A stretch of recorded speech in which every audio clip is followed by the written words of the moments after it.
안녕하세요. 김태형 목사입니다. 뚜벅뚜벅 메시지. 오늘부터는 히브리서 강의를 시작합니다. 첫 번째, 예수님이 최고, 예수님이 최고. 히브리서 1장 1절에서 14절의 말씀 가지고 함께 뚜벅뚜벅 걸어가겠습니다. 히브리서에서 말씀하고자 하는 주제는 쉽게 말하면 예수님이 최고라는 것입니다. 아이들이 아빠 최고 하지요. 브라질에서는 엄지손가락을 세우면서 따봉 하면 금방 관계가 좋아집니다. 예수님이야말로 따봉이지요. 이것이 히브리서 전체의 주제입니다. 좀 싱겁지요? 이 말을 하려고 이렇게 길게 써야 하나 싶기도 하고요. 그렇게 뻔한 것이라면 듣고자 하는 흥미가 없어진 분들도 계실 것입니다. 우리 모두가 다 예수님에 대해서 어느 정도 알기 때문이지요. 그러나 예수님에 대해서 더 알아간다는 것, 결국 예수님이 최고라고 고백하게 된다는 것은 엄청난 은혜입니다. 많은 사람들이 예수님을 믿는다 하지만 실제로 예수님에 대해서 거의 모르고 있습니다. 어느 모임에서 여러분에게 예수님에 대해 1시간 말해보라고 하면 제대로 설명할 수 있겠습니까? 예수님을 믿으면서도 예수님과 친밀하지 않습니다. 이것이 얼마나 억울하고 안타까운 일인지 알아야 합니다.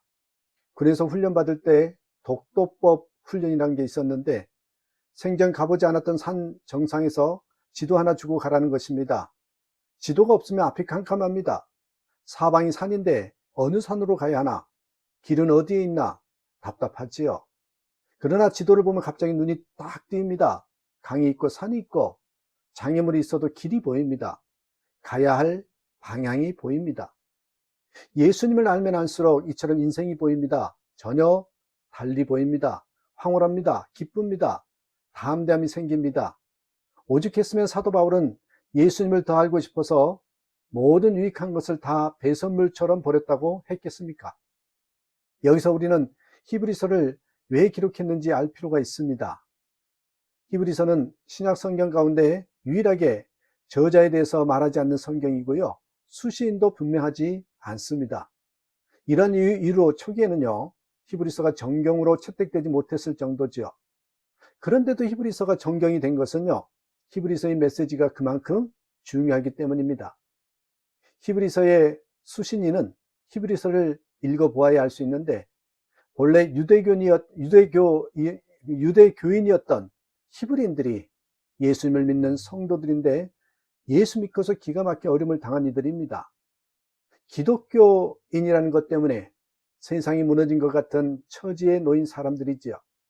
재산을 잃고 자유를 잃고 심지어 생명까지 잃을 위험에 처해졌습니다. 먼저 동족들에게 핍박을 받았습니다. 율법을 범하는 범법자라고 지목되어 핍박을 받았지요. 재산을 압수하는 것은 아주 작은 일이었습니다.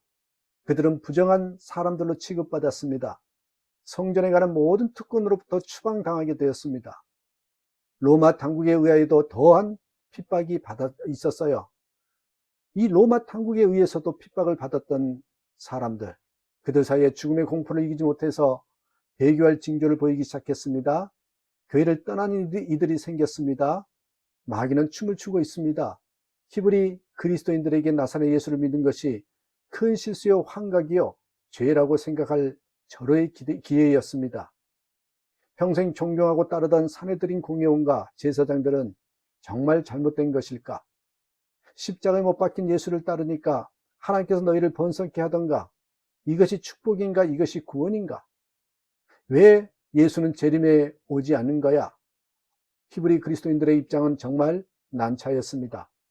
히브리서의 저자가 이 편지를 쓴 것은 이들이 체포된다면 로마가 제시하는 석방의 조건, 다시 말해 그리스도를 공개적으로 부인하는 것을 받아들일지도 모른다고 염려하는 마음에서 쓴 것이 바로 히브리서입니다. 한마디로 시급히 기독교가 유대교와 무엇이 다른지, 왜 이런 핍박을 당하면서도 예수님을 믿어야 하는지, 심지어 죽을지라도 예수님을 떠나서는 안 되는 이유가 무엇인지 권위 있고 명료하고 조직적으로 밝혀 주어야 하였습니다. 그가 배교의 위기를 맞이한 그리스도인들에게 해줄 수 있는 가장 큰 격려는 예수님이 누구신지를 드러내는 것입니다. 예수님이 최고라는 것입니다. 모든 이들보다 탁월하다는 것입니다. 그래서 히브리서는 유대교에서 가장 중요하게 여기는 것들과 예수님을 비교하고 있는 것입니다. 예수님은 선지자들보다 우월하다. 천사들보다 우월하다. 모세보다 우월하다. 여호수아보다 우월하다. 아론보다 우월하다. 유대계의 어떤 제사보다 우월하다는 것을 말씀하고 있지요. 더 낫다, 크다는 비교급 어휘가 굉장히 많이 쓰여지고 있습니다. 또 앞을 바라보라 라는 말이 돋보입니다. 앞을 바라보라. 1절에 선지자가 나오죠. 히브리서 1장 1절. 하나님께서 옛날에는 예언자들을 통하여 여러 번에 걸쳐 여러 가지 방법으로 우리 조상들에게 말씀하셨으나 이스라엘 백성들에게 선지자란 대단한 존재입니다. 하나님의 말씀을 받는다. 그리고 그 하나님의 말씀을 전한다. 자기가 말하면서도 하나님이 가라사대 한다는 것은 엄청난 일입니다. 모든 은사 중 가장 큰 은사라고 해도 과언이 아닐 것입니다. 그런데 예수님은 그 모든 선지자를 패하신 분입니다. 2절. 이 마지막 날에는 아들을 통하여 우리에게 말씀하셨습니다. 이제는 말씀하시는 하나님이 직접 오셨다는 것입니다. 예수님은 하나님 그분이십니다. 3절. 그는 하나님의 영광의 광채시요 하나님의 본체대로의 모습이십니다. 그는 자기의 능력 있는 말씀으로 만물을 보존하시는 분이십니다. 그는 죄를 깨끗하게 하시고서 높은 곳에 계신 존엄하신 분의 오른쪽에 앉으셨습니다. 그분이 말씀하러 오셨습니다. 지금도 우리에게 말씀하고 싶어 하십니다.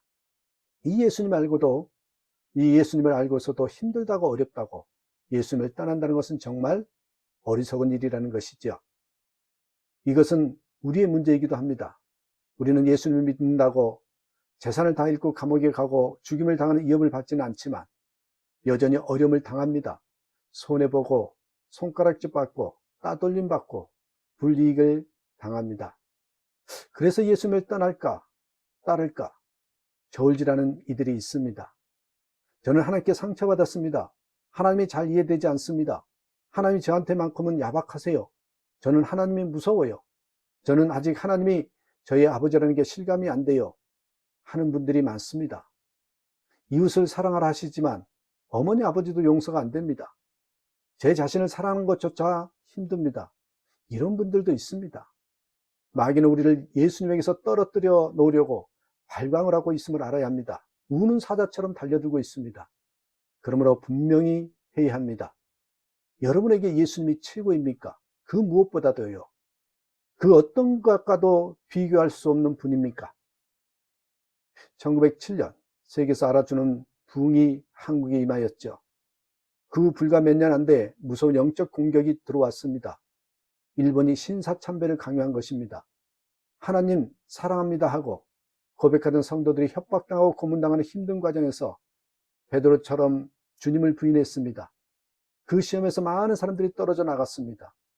교단적으로 신사참배에 동의했고 엄청난 신앙의 위기가 왔습니다.